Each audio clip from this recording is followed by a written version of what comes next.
wa kulla dhalalatin finnar. Kaum muslimin, kaum muslimat yang dirahmati Allah Subhanahu wa taala. Alhamdulillah, bersyukur kita kepada Allah atas segala rahmat, nikmat dan karunia-Nya. Pada hari ini, di hari Senin ini kita diizinkan untuk kembali menikmati kebersamaan ini. Mudah-mudahan dalam ketaatan sehingga Allah kumpulkan kita di akhirat nanti dalam surga yang penuh kenikmatan. Amin ya rabbal alamin. Salawat dan salam kepada baginda Nabi alaihi salatu wassalam, para alul bait, para sahabat dan tabi'in, serta siapapun yang setia mengikuti jalan Nabi sallallahu alaihi wasallam sampai hari kiamat. Melanjutkan pelajaran kita melalui kitab I'tiqad Ahli Sunnah, ditulis oleh Imam Abu Bakar Al-Ismaili rahimahullah ta'ala, yang merupakan mulakhas, itu ringkasan garis-garis besar akidah ahli sunnah yang ditulis oleh beliau di abad keempat, karena memang pada waktu itu menyebar hal-hal yang bertentangan dengan akidah ahli sunnah, masalah-masalah akidah yang bertentangan dengan akidahnya ahli sunnah wal jamaah. Maka beliau menuliskan ini dengan bahasa-bahasa yang ringkas tapi mengandung makna yang luas.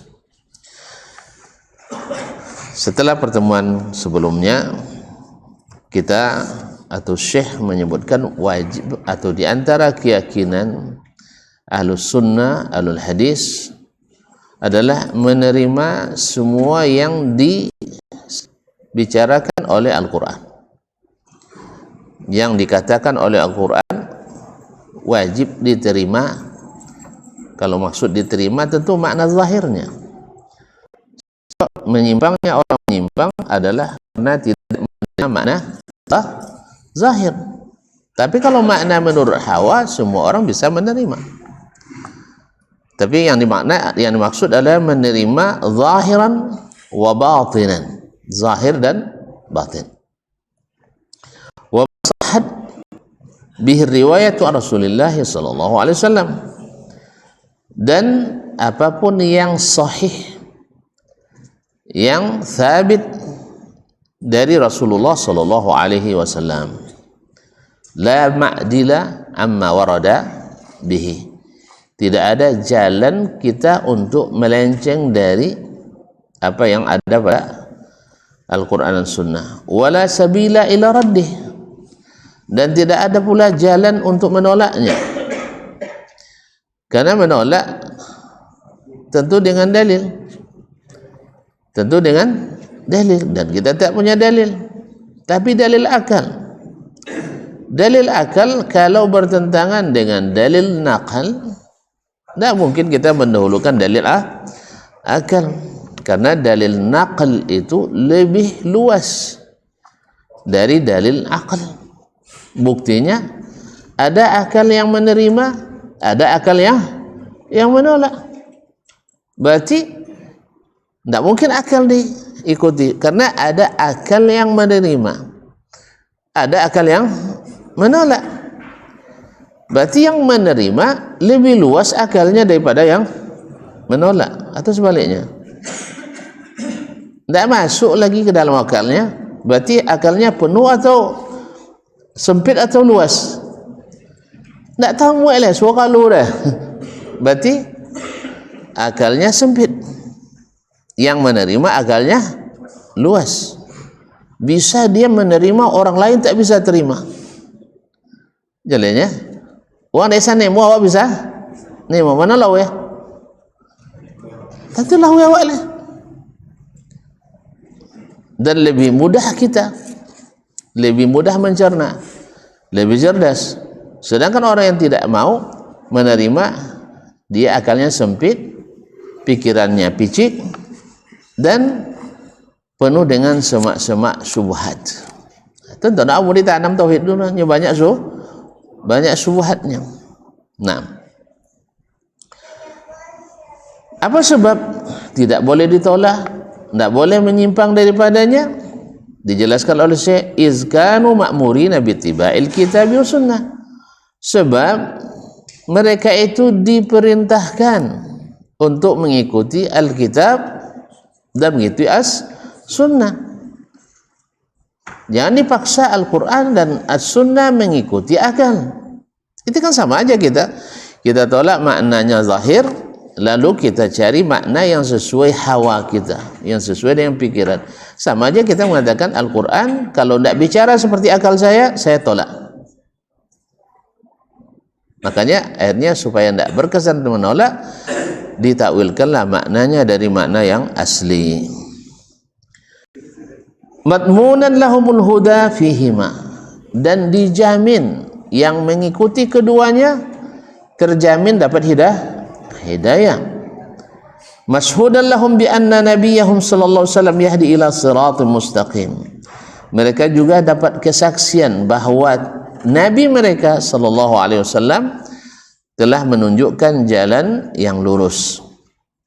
Muhazzirina fi mukhalafatil fitnata wal azab al alim, di mana mereka atau muhazzirina, mereka diperingatkan jangan sampai dalam mukhalafah itu terjadi fitnah. Fitnah inilah sejak yang namanya fitnah bila datang tidak akan pernah menyatukan, pasti akan memecah belah, pasti akan memecah belah. Akhirnya apa? Wal azab al alim, sehingga akibatnya berpotensi dapat azab yang pedih. Yang hanya menyimpang, orang menyimpang mesti diazab, mesti dihukum. Masa menyimpang tidak dihukum? Oleh sebab itu maka jangan Ahlus Sunnah tidak mau melalui jalan yang menyimpang itu. Mereka tetap di jalan yang lurus karena kita disuruh mengikuti. Kita disuruh mengikuti, kita disuruh taat, bukan suruh mendebat. Disuruh taat bukan disuruh mendebat. Kemarin kita ingat ya, malaikat ketika disuruh sujud ke Adam, bagaimana sikapnya? Pas saja tuh. Kira-kira mana yang lebih cerdas, malaikat daripada iblis? Kalau ahli debat pasti dibilangnya iblis lebih cerdas. Apa sebab? Ya, ini saya baca, saya dengar itu.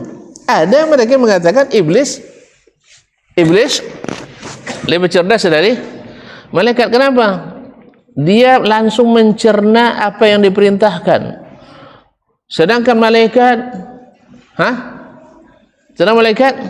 tidak mencerna, sehingga langsung dikerjakan.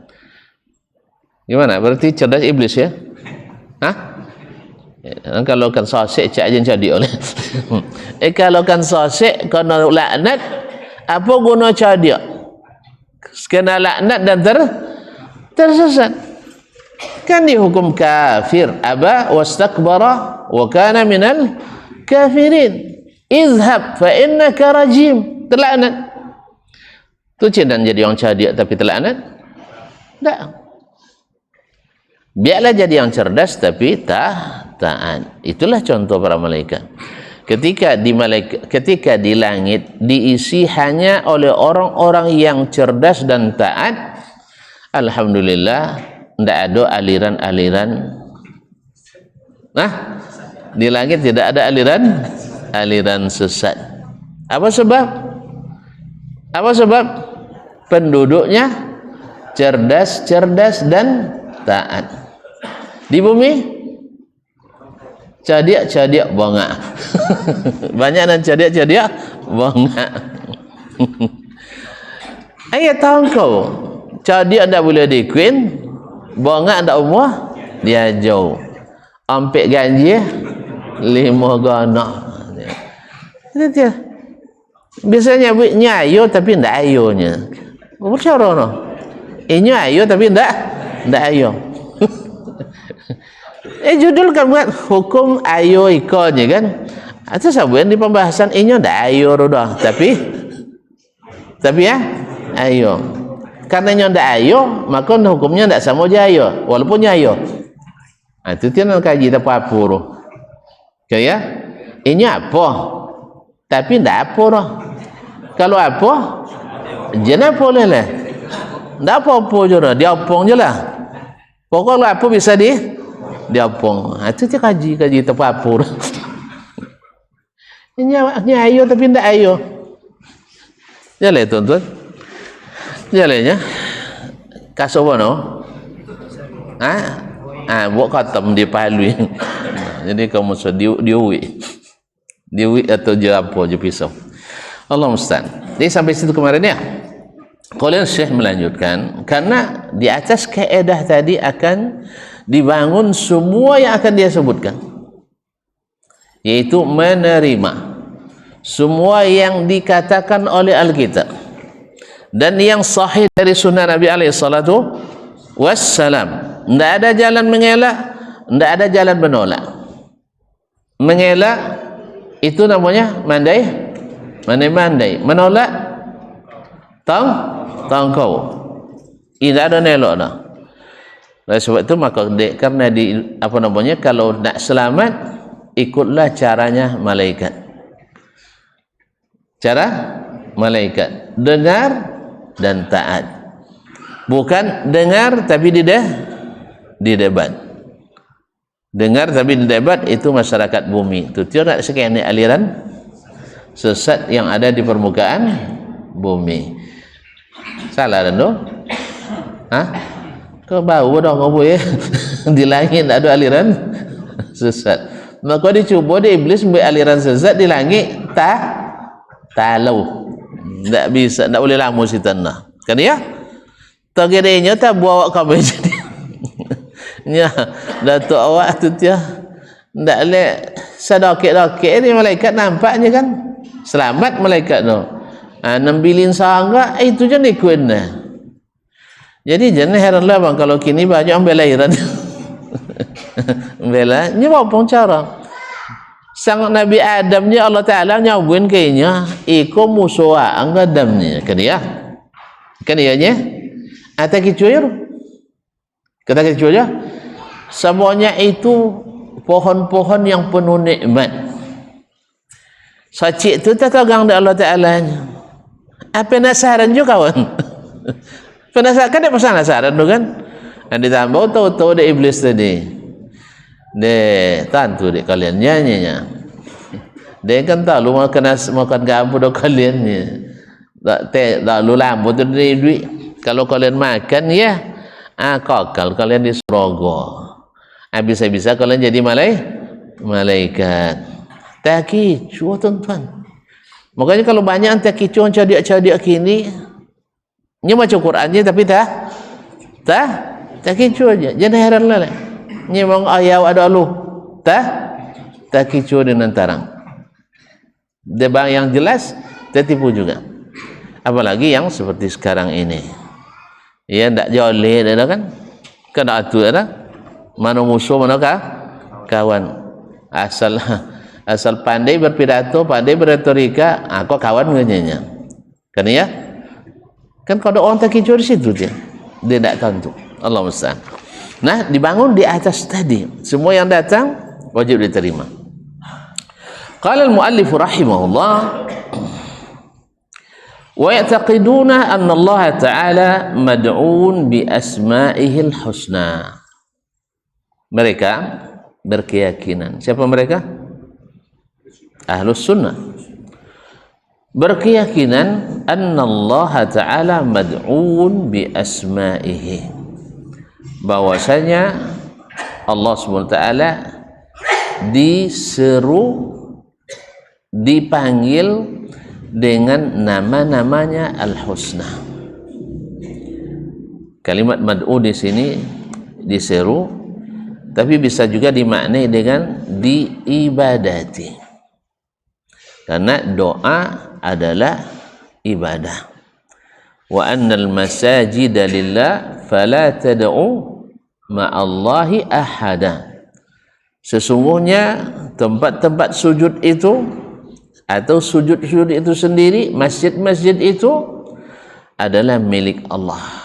Maka jangan beribadah kepada selain Allah di samping beribadah kepada Allah. Maka kalimat mad'u bisa diartikan Allah didoa atau dipanggil, diseru dengan nama-namanya al-husna, atau diibadati dengan menyebut nama-namanya al-husna. Jadi menyebut nama Allah itu adalah ibadah. Menyebut nama Allah itu adalah ibadah. Walillahil asmaul husna fad'uuhu biha. Allah memiliki nama-nama yang husna, nama-nama yang indah, maka berdoalah kepadanya dengan menyebut nama itu. Wa mausufun bi sifatihi allati samma, dan diberi sifat dengan sifat-sifat, artinya diberi nama dengan nama-nama dan diberi sifat dengan sifat-sifat yang dia pilihkan atau dia namakan dirinya dengannya, dan dia sifati pula dirinya dengannya. Wa wasafahu biha nabiyuhu sallallahu alaihi wasallam, dan yang disifati dengan sifat itu oleh nabinya Muhammad sallallahu alaihi wasallam. Oleh sebab itu Ahlus Sunnah tidak menyifati Allah dan tidak memberi nama Allah kecuali dengan nama-nama dan sifat-sifat yang Allah turunkan dalam kitabnya atau yang Nabi SAW ajarkan dalam sunnah-sunnahnya. Makanya sifat Allah yang ada dalam Al-Quran itu yang kita katakan, dan sifat Allah yang ada dalam hadis itu yang kita sebutkan. Tidak boleh kita menamakan Allah kecuali dengan nama yang Allah pilihkan untuk dirinya. Makanya kaum muslimin dan muslimat, semua nama yang al-husna mengandung sifat. Karena sifat atau karena nama mustaqqatun minas sifat. Karena nama itu diambil dari sifatnya. Maka setiap sifat mengandung nama. Dan bukan sifat diambil dari nama. Bukan sifat diambil dari nama. Sehingga tidak semua sifat menjadi nama. Jadi karena dia diambil dari sifat, maka setiap nama mengandung sifat. Misalnya Ar-Rahman diambil dari sifat Ar-Rahmah.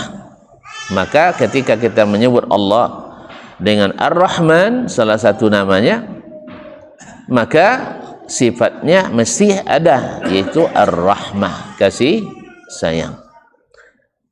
Naam. Jadi setiap nama mengandung sifat. Tapi tidak setiap sifat menjadi nama. Misalnya di antara sifat Allah adalah marah. Ada Allah marah? Ada di Al-Quran? Banyak. Dalam hadis? Banyak. Berarti di antara sifat Allah adalah marah. Ahlus Sunnah meyakini sifat itu. Tapi apakah ada nama Allah Al-Ghadban, sang pemarah, maha pemarah? Tidak.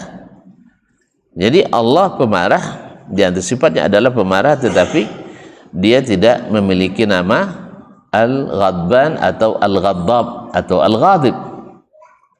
Kenapa? Karena tidak ada dalam Al-Quran dan Sunnah nama seperti itu.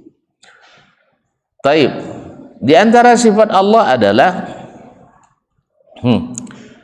wa makaru wa makarallah. yukhadi'un Allah wa huwa khadi'uhum. Mereka menipu Allah dan Allah membalas tipu dayanya. Lalu Allah disebut dengan al-makir? Enggak. Sebab apa? Karena sifat al-makru itu, al-makir itu tak disebutkan dalam Al-Quran. Makanya tidak semua sifat menjadi nama, tapi semua nama mengandung as-sifat. Inilah maknanya. Ma'asyiral kiram yang dirahmati Allah Subhanahu wa taala, oleh itu kita tidak mensifati Allah dengan nama-nama yang bukan namanya. Nah, boleh tak mengatakan bahwa Hu nama Allah? Hu nama Allah tak? Lahu nama Allah? Tak. Sebab itu bukan nama, itu adalah dhamir, kata ganti nama. Dhamir adalah kata ganti nama. Ada pula sebagai aliran, semakin singkat namanya semakin hebat ya. Jadi Hu adalah nama lebih tinggi. Ujung-ujungnya tinggal katanya. Allah musta'an. Ada zikirnya pernah dengar? Asal-asal tidak jauh dari film Andiar. Ini memang banyak diambil dari tarekat-tarekat di Hondia, enggak boleh Hondia, India, enggak boleh. Agama apa situ? Hindu. Makanya banyak mirip-mirip kadang diambil dari zikir-zikir orang itu. Allah musta'an. Jadi banyak yang diambil dari ini, karena memang negeri-negeri yang Islamnya berdampingan dengan agama lain, tidak sedikit masuk orang itu ke dalam Islam dan membawa peninggalan-peninggalan dan budaya-budaya sebelumnya. Makanya di negeri-negeri Irak dan Khurasan, Irak, karena di situ dulu ada kerajaan besar Babilonia. Babylon, kerajaan Babil. Di situ ada kerajaan, maka banyak pemikiran-pemikiran itu yang masuk, sehingga banyak lahir aliran-aliran menyimpang. Demikian pula di Syam. Di Syam itu dulu dikuasai sebelum Islam oleh kaum Romawi. Maka tidak sedikit pula banyak ahli Syam membuat-buat perayaan-perayaan yang ditiru. Jadi ditiru. Lahir perayaan itu di Syam. Karena di Syam dulu orang Romawi merayakan milad Nabi Isa. Masa Nabi Isa tidak lebih mulia dari Nabi Muhammad? Maka kita buat pula Maulidin Nabi. Kalau di sana namanya milad, kalau kita maulid, itu aja, atau maulud, atau jadi mulutan. Jadi karena awalnya meniru, meniru. Masa iya agama orang itu sekarang tidak berkuasa, mereka punya perayaan banyak, maka kita pun mesti bikin perayaan. Makanya banyak pula lahir yang seperti itu di bumi Syam, karena mereka terpengaruh oleh ini. Demikian juga di Yaman, dulu ada kerajaan Sabak. Nah itu jelas ya. Itulah untungnya barangkali di Makkah itu tidak ada kerajaan-kerajaan dahulu kala, sehingga mereka tidak keterikatannya hanya budaya tempatan, bukan sebagai suatu kekuasaan yang dihidupkan kembali. Kalau di Mesir ada budaya Fir'aun. Makanya orang-orang sekuler Mesir sekarang bangga disebut sebagai pewaris Fir'aun. Antum bangga tidak sebagai pewaris Fir'aun? Banggalah.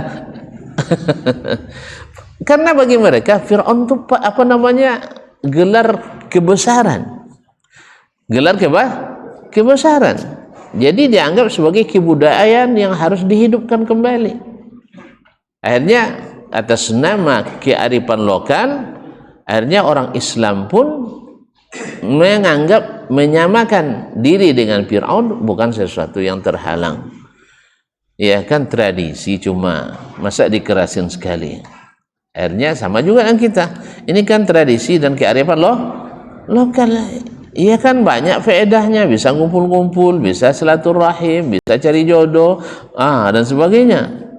Kalau enggak pulang kampung orang, misal.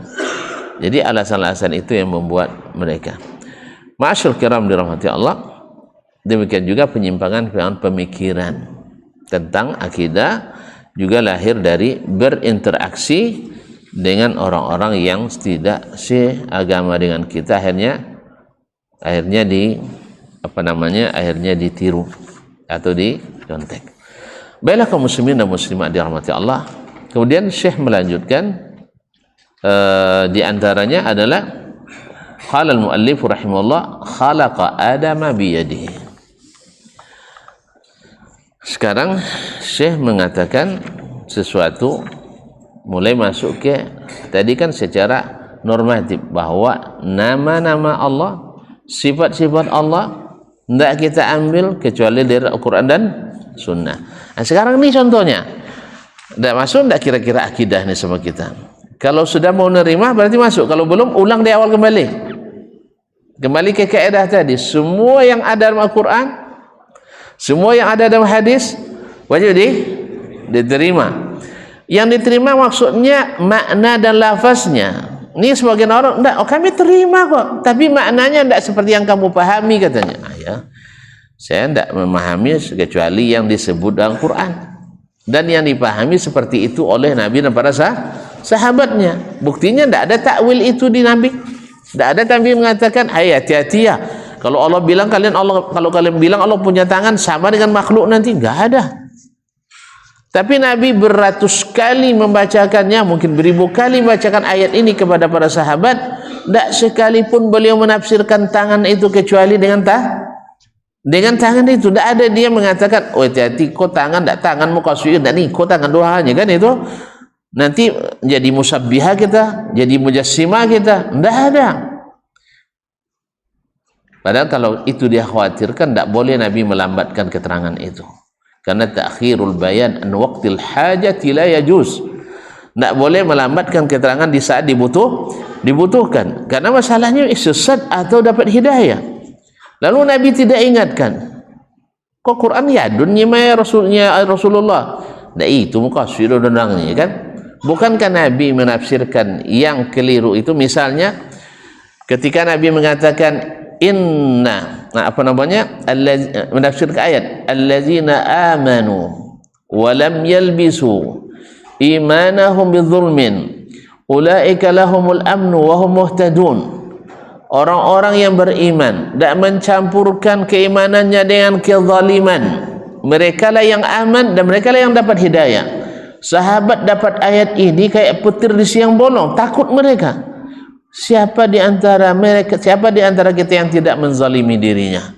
Sekarang ayat mengatakan siapa yang beriman tanpa kezaliman baru aman. Kalau enggak aman dari neraka. Sedih mereka. Berarti mereka paham kan? Ada hal-hal yang berat itu mereka paham kan? Paham atau karena enggak paham mereka sedih itu? Tidak paham.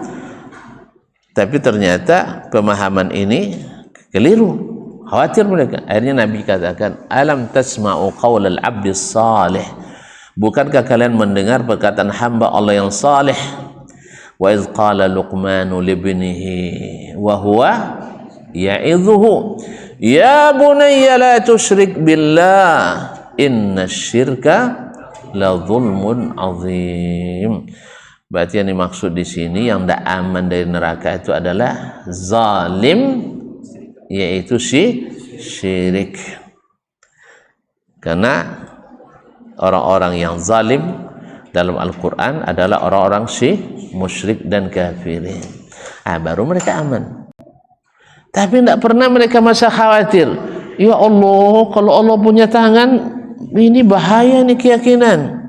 Tidak ada satu pun mereka yang meragukan ini. Terus tiba-tiba abad keempat ada yang meragukannya. Yang salah sahabat atau yang ada di abad keempat itu? Oh, tonton imam besar tuh, imam besar ahli akidah. Masa tonton salah kan? Weh, hah? Imam besar, cerdas, 40 tahun Mu'tazilah. 40 tahun Mu'tazilah. Setelah itu jadi Kullabiyah. Setelah itu jadi Asy'ariyah. Baru setelah di akhir-akhir umurnya kembali ke sunnah. Berani menyalahkan Abul Hasan Asy'ari? Tidak berani. Terus berani menyalahkan Nabi? Tuh, mereka bertentangan, man. Nabi katakan punya tangan, Allah katakan punya tangan, mereka bilang tidak punya tangan. Nah, mana yang salah? Woi, antum beri paracetamol aja lah ya. Tenang. Yang itu betul juga, yang ini tidak salah. Yang mengatakan Allah punya tangan betul juga. Yang mengatakan Allah bertangan tidak salah juga. Kan kita bersaudara, sama-sama aja lah. Satu mengatakan tidak, satu mengatakan iya, dua-duanya benar. Itu paracetamol. Allah musta'an. Tapi memang di negeri Konoha ini memang dokter diatur oleh pasien. Sah?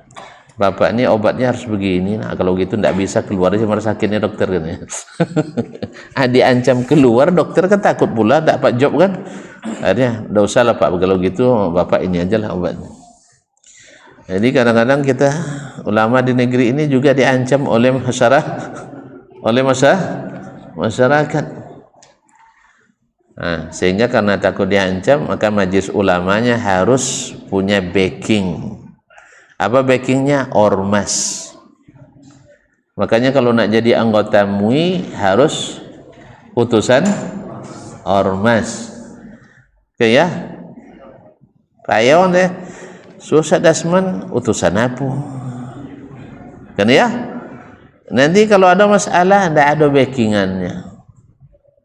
Akhirnya ketika memutuskan fatwa, mau tidak mau juga harus mempertimbangkan ormas. Karena ormas itu masing-masing semuanya ingin diakui. Ijtihad kami tidak boleh disalahkan. Itulah buktinya kemarin. Ketika ada salah seorang petinggi MUI pusat menyampaikan suatu kritikan yang benar, yang disampaikannya terancam diperkarakan. Diperkarakan. Akhirnya jadilah Majelis Ulama sebagai kumpulan ormas. Jadi ormas besar. Ini adalah salah satu lagi kekeliruan baru yang kita buat. Harusnya ilmu itu harus independen. Tidak boleh tunduk di bawah tekanan organisasi. Topong cara nak jadi anggota dewan, anggota jadi pemimpin harus punya politik, partai sebagai pelindungnya, kan ya sebagai backingannya. Makanya kalau majelis ulama harus pula punya ormas sebagai pelindungnya. Nah, kecuali yang ngutus saya misalnya gubernur sah hati ni satu lak tu. Ini kalau tulak mereka tidak kalau anggaran. Nak kalau anggaran tak bisa bergerak lah. Nah, jadilah itu kaum muslimin muslimat. Jadi tolonglah kepada pemerintah, jangan dipaksa-paksa juga ulama itu. Jangan dipaksa-paksa juga ulama. Karena kita sering dipaksa di negeri ini, lalu ketika menilai ulama di luar negeri dikira juga dipaksa dan kan kita sering dengar itu. Ulama-ulama di luar negeri itu adalah alat pemerintahnya. Yang agak awak macam itu ini kan. Iya aja itu. Nah, jadi itu kaum muslimin dan muslimat dirahmati Allah SWT. Maka kita lihat ketika ayat ini sampai kepada atau hadis ini atau ayat ini hadis ini sampai kepada para sahabat, tidak satu pun yang merasa keberat. Walaupun mereka bicara tentang hal-hal yang lebih ringan daripada itu. Semisal, apakah Nabi melihat Allah Ta'ala atau tidak? Awalnya terjadi khilaf. Nabi melihat Allah tidak waktu Mi'raj. Abdullah bin Umar mengatakan melihat. Berdasarkan ayat, وَرَقَدَ رَآهُ نَزْلَةً أُخْرَى عِنْدَ سِدْرَةِ Muntaha. Dia benar-benar melihatnya. Siapa dilihat? Allah. Di Sidratil Muntaha. Ternyata pemahaman ini keliru. Lalu dibenarkan oleh Ummul Mukminin Aisyah. Kazaba Abu Abdurrahman. Keliru Abu Abdurrahman. Inni sa'altu Rasulullah sallallahu alaihi wasallam. Saya bertanya langsung ke Rasulullah sallallahu alaihi wasallam, hal ra'aita rabbaka lailata urija bik? Apakah engkau melihat Rabbmu malam engkau Mi'raj? Kata Nabi, la, nurun anna arah. Yang saya lihat adalah cahaya sebagai hijabnya. Bagaimana pula saya biasa melihat Allah Subhanahu wa Ta'ala. Jadi tidak melihat, mendengar itu. Nah, ini hebatnya para sahabat, bukan saling mendiamkan kan pendapat. Masa segarlah kita sama Abdullah bin Umar, dia termasuk abadilatul arba'ah, orang yang paling zuhud.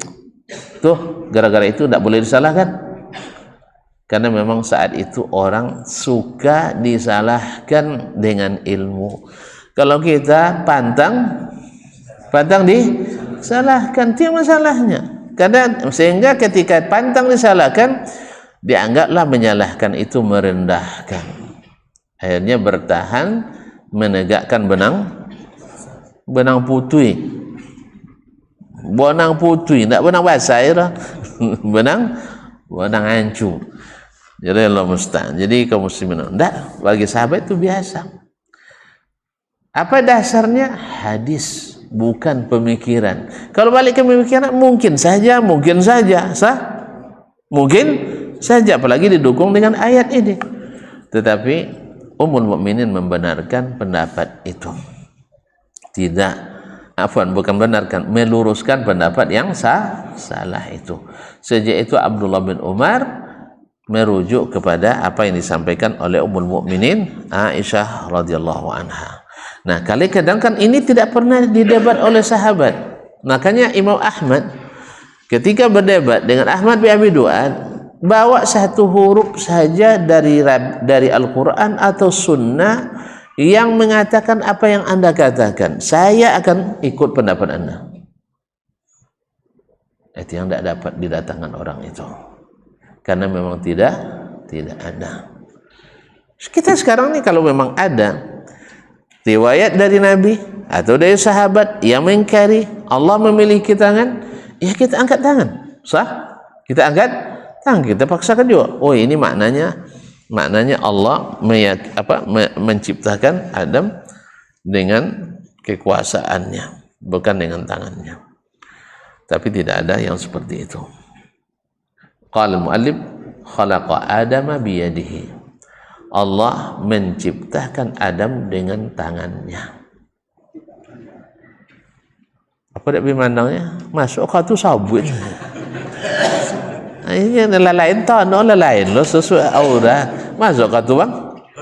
Alah, azan aja bang. Kalau sabut, muazzin lebih berkuasa pada ustaznya. Kalau masuk kau tu salat, lari kejar dah. Amalan cendol lalu cuma sini.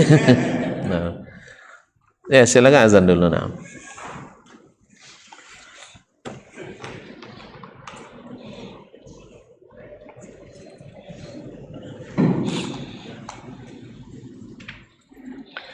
Allahu Akbar, Allahu Akbar.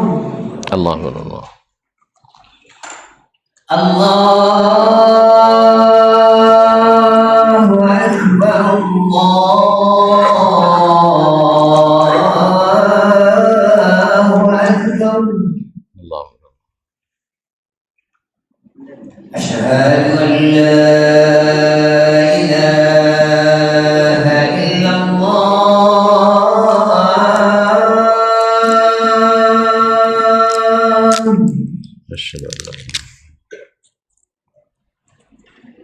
أشهد أن لا إله إلا الله.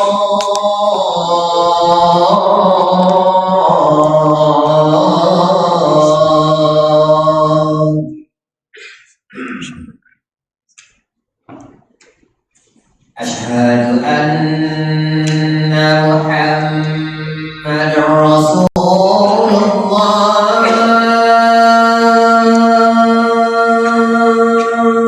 أشهد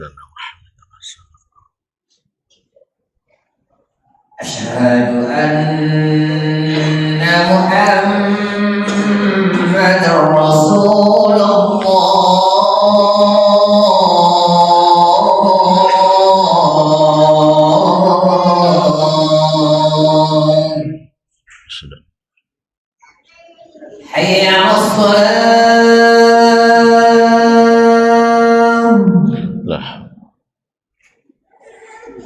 حي على الصلاة.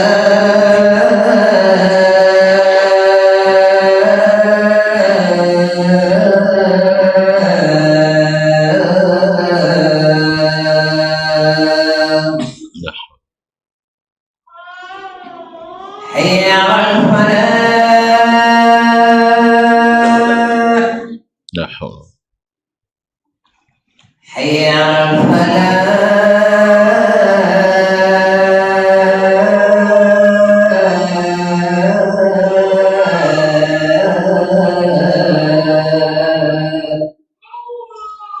لا حول. الله أكبر الله أكبر.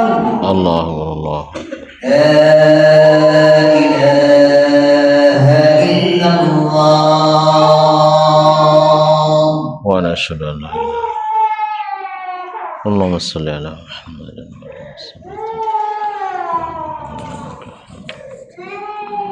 الصلاة القائمة.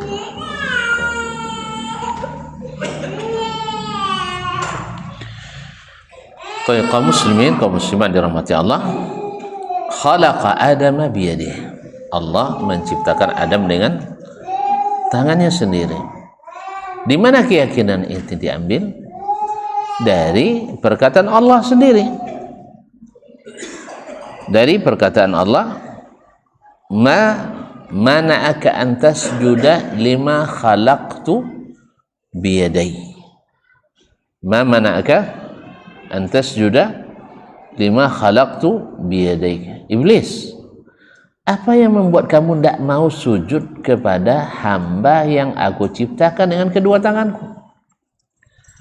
Makanya para ulama as-sunnah menyebutkan, ya, ada beberapa makhluk yang Allah ciptakan langsung dengan tangannya, beda dengan kebanyakan makhluknya. Kalau kebanyakan makhluk Allah ciptakan dengan kun, kalimat kun fayakun. Tapi ini tidak, Adam diciptakannya dengan tangannya. Ini menunjukkan ziyadatul inayah. Itu ada kelebihan perhatian Allah kepadanya. Demikian juga Allah menciptakan Al-Firdaus, Jannatul Firdaus, dengan tangannya. Demikian juga Taurat, Allah tulis sendiri dengan tangan.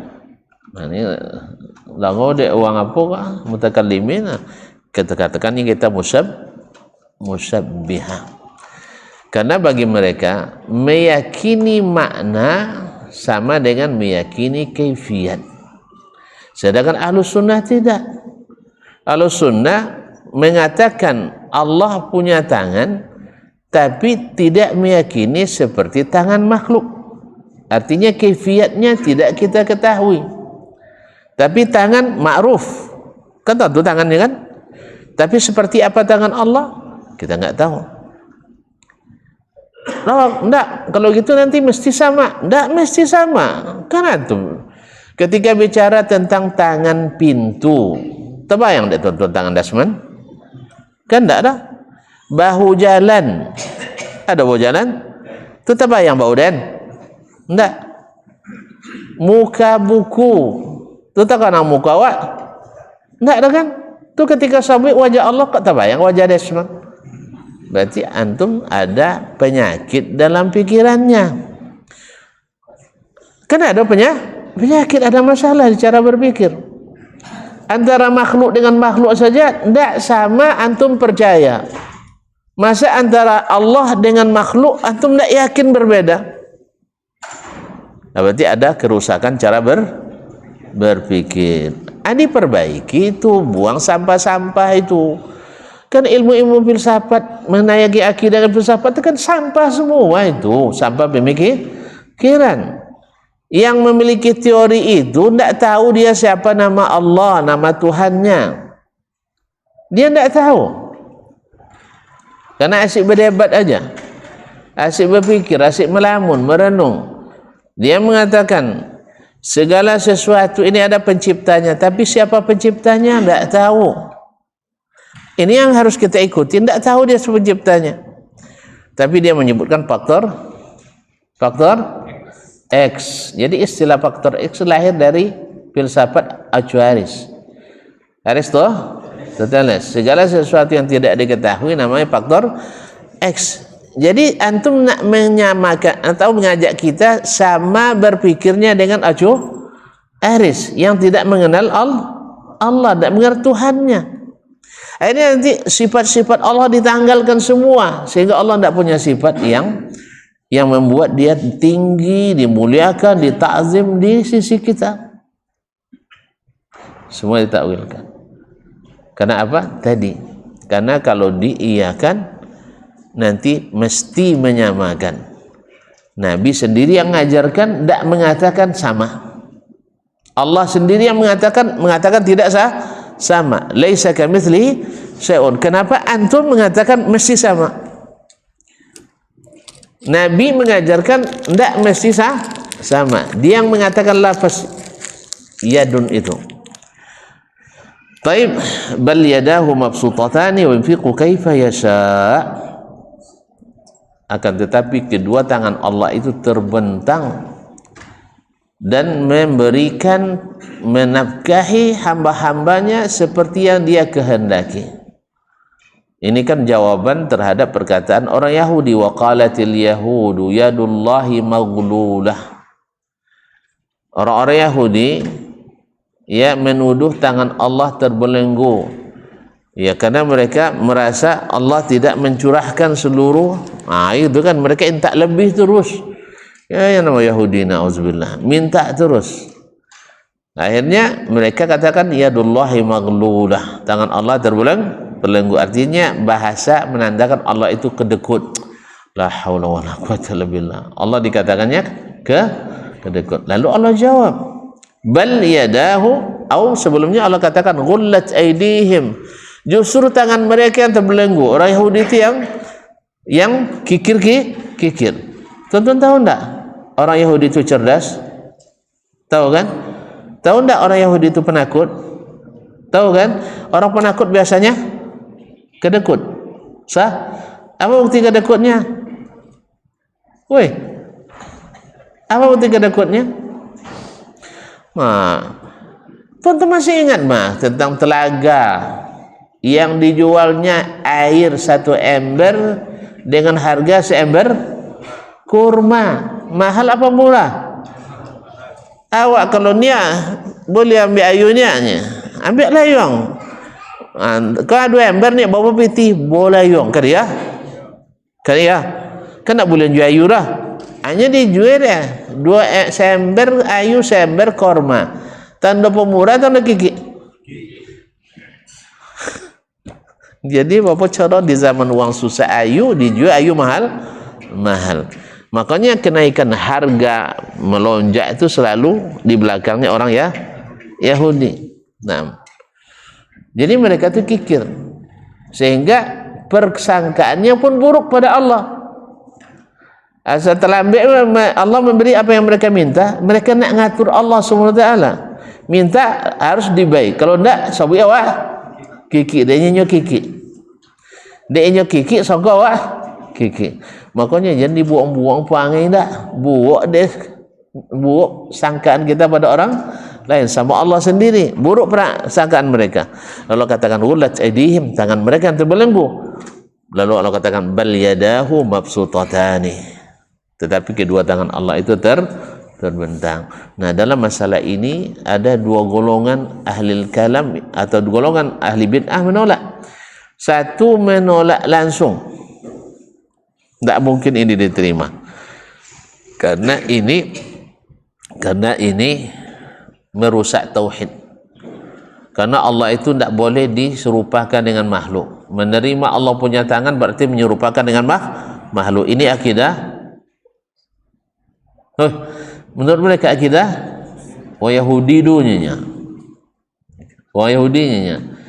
Itu tanya Yahudi kafir enggak? Enggaknya. Apa sebab ahli kitab? Itu tanya Wahabi kafir enggak? Kafirnya. Apa sebab akidah sama aja ya? Yahudi. Yahudi enggak kafir dah. Awak menyansamanya Yahudi dia sampai kafir. Ini dalam hal ini kita sama dengan orang Yahudi dan sama dengan orang jahiliyah, sama dengan orang seluruh umat yang masih fitrah bahwa Allah itu di atas. Allah punya tangan. Karena tidak semua yang ada pada orang kafir itu salah. Pahamnya enggak?